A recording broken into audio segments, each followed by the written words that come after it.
Max is feeling happy as ever, his heart light and full of excitement. But when he finds a friend stomping their feet and another quietly wiping away tears, Max's bright day suddenly feels a little heavier. What's behind these big feelings? And can Max find a way to help turn frowns into smiles again?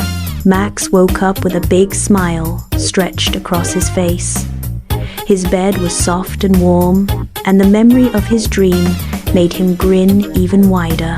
He had been flying, soaring high above the trees, the clouds brushing against his cheeks. He could see sparkling rivers and tiny houses below, everything looking small and peaceful. Even now, that light-as-air feeling stayed with him. Max hugged his pillow and whispered, "I feel happy," just to hear the words out loud.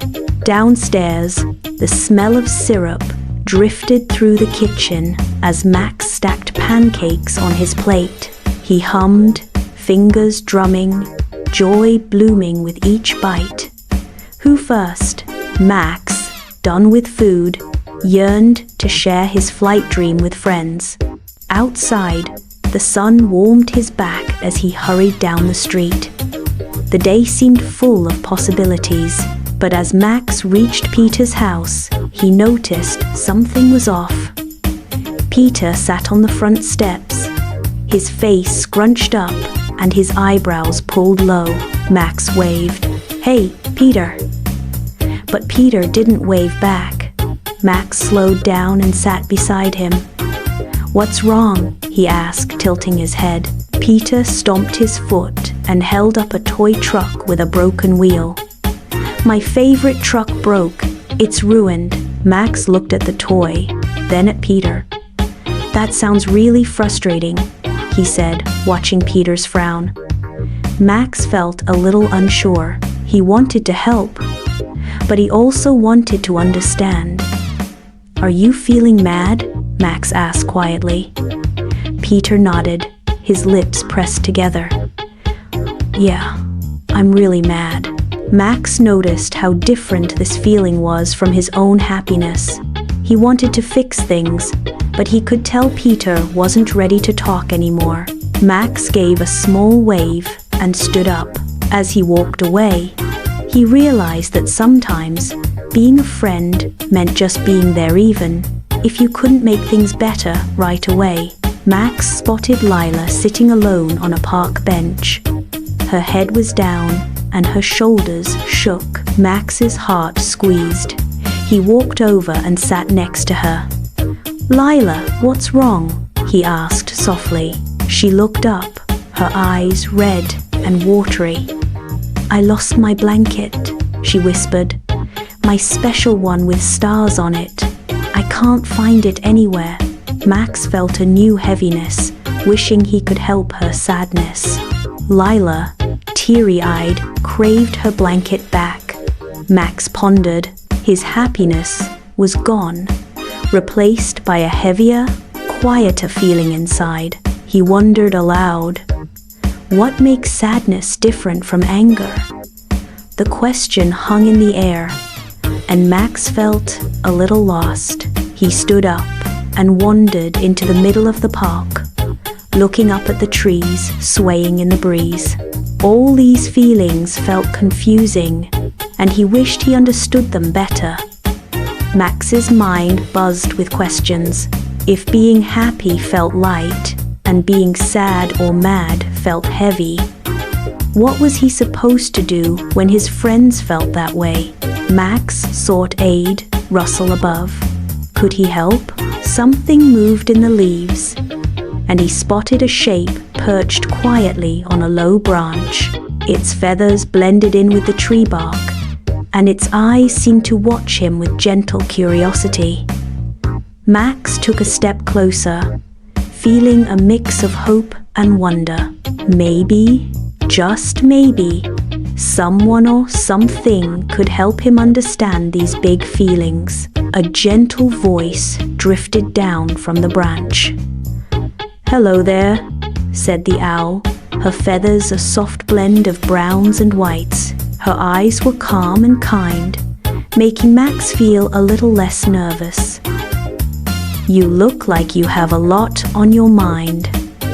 Max blinked, surprised, but curiosity won out. He sat cross-legged on the grass. "I do. I was really happy this morning because I had a flying dream. But then Peter was mad about his truck, and Lila was sad about her blanket. I wanted to help, but I didn't know what to do.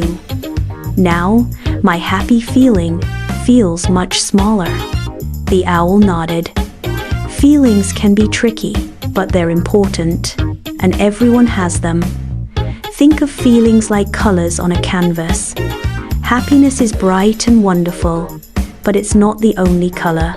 There's blue for sadness, red for anger, yellow for happy. All those colors together make your picture the whole you much more interesting. Max's eyes lit up. "Red is anger, blue is sadness, yellow is happy," he repeated, looking up at the owl. "So, if I notice a feeling, I can name it, like saying the color out loud." "Exactly," said the owl. "When you name a feeling, yours or someone else's, it doesn't seem so big or scary anymore. It's like seeing a red streak and saying, 'That's anger,' or a blue patch and saying, 'That's sadness.' When Peter stomped his foot, you could say, 'Peter, you're feeling mad.' When Lila cried, you could say, 'Lila, you're feeling sad.' And when you're happy, you can say, 'I feel happy.' It helps everyone understand what's going on inside." Max tried it out, his voice quiet but clear. "I feel mad." He paused, then said, "I feel sad."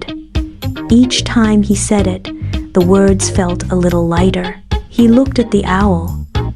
"It's kind of like catching the right color and holding it up so everyone can see."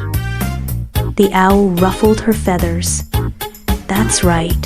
And sometimes feelings change, just like clouds moving across the sky.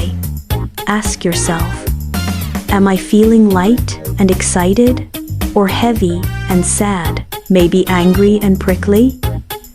When you notice a feeling, give it a name. It's like catching a cloud and saying, "Gotcha." Max smiled, thinking about clouds and colors. "So, I don't have to fix how my friends feel. I can just notice it and let them know I see it." The owl gave a small nod. "Yes, you don't have to make sadness go away or turn anger into happiness. Just listening and naming the feeling can help. People want to feel seen and understood even if their feelings are big or messy." Max practiced again, a little louder this time. "I feel happy. I feel mad. I feel sad," he giggled. "It's not so scary when you say it out loud." The owl's eyes sparkled. "You're learning quickly, Max. Now, are you ready to try with Peter and Lila?" Max looked back toward the street, feeling a quiet confidence growing inside him. He stood up, brushed the grass from his pants, and nodded. The owl watched him with a gentle smile as Max took his first steps back toward his friends, ready to use what he'd learned. Max found Peter still sitting on his front steps, gripping the broken truck. This time, Max sat beside him quietly and said, "It's hard when something you love breaks.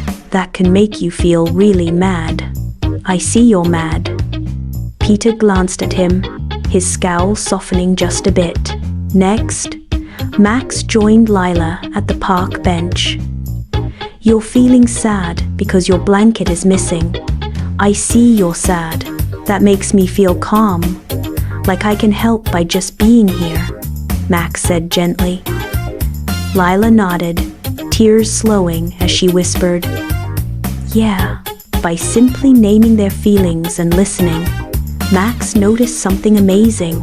His friends seemed lighter. When we name feelings, they feel smaller and easier to share.